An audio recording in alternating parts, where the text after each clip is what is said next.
แอดปล่อยไปให้มิดใบก่อนอย่ามึงดึงอย่าจบนพพรต้องไม่มิดดูไม่มิดดูไม่มิดมือบนกดลงไปมือบนกดลงไปให้มิดก่อนมือล่างอยู่เฉยอย่าเพิ่งบิดรายการพร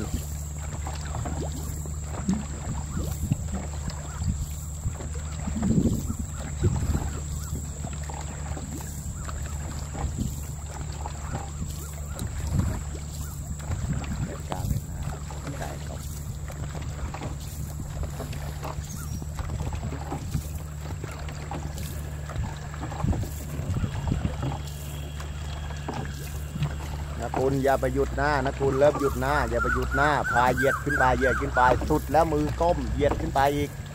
ย้ายไปหยุดพายย้ายหยุด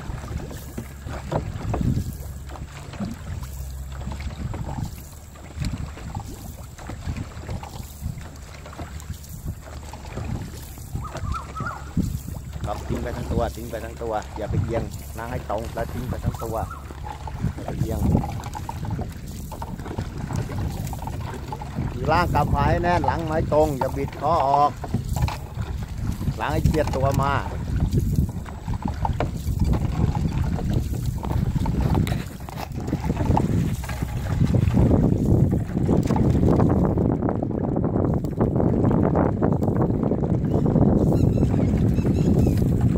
แอดอย่าเพิ่งรีบตัวไปแอดให้มือปลายตึงก่อนตัวค่อยไปมือปลายตึงก่อนแล้วตัวค่อยไป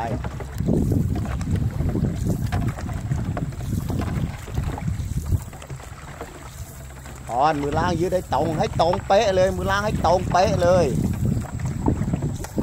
บิดไหล่ขึ้นไปมือล่างถึงจะตรงบิดไหล่ขึ้นไปพรบิดไหล่ขึ้นไปแล้วทิ้งตัวลงไปนั่นแหละบิดไหล่ขึ้นไปมือล่างถึงจะตรงไหล่ไม่เปิดมือล่างไม่ตรงหรอกบิดไหล่ขึ้นไปคุณเปิดไหล่ขึ้นไปเดี๋ยวมือล่างให้ตรงเลยให้ตรงเป๊ะเลยได้ลงมือล่างอ่ะมันต้องรีบไหล่ขึ้นไปเลย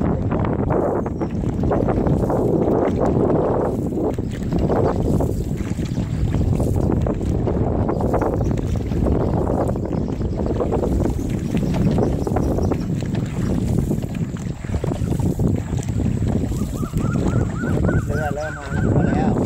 เรือไว้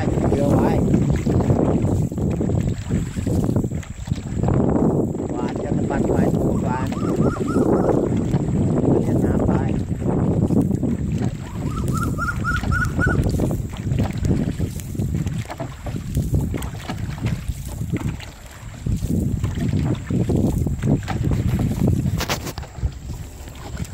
คุณอย่าหยุดหลัง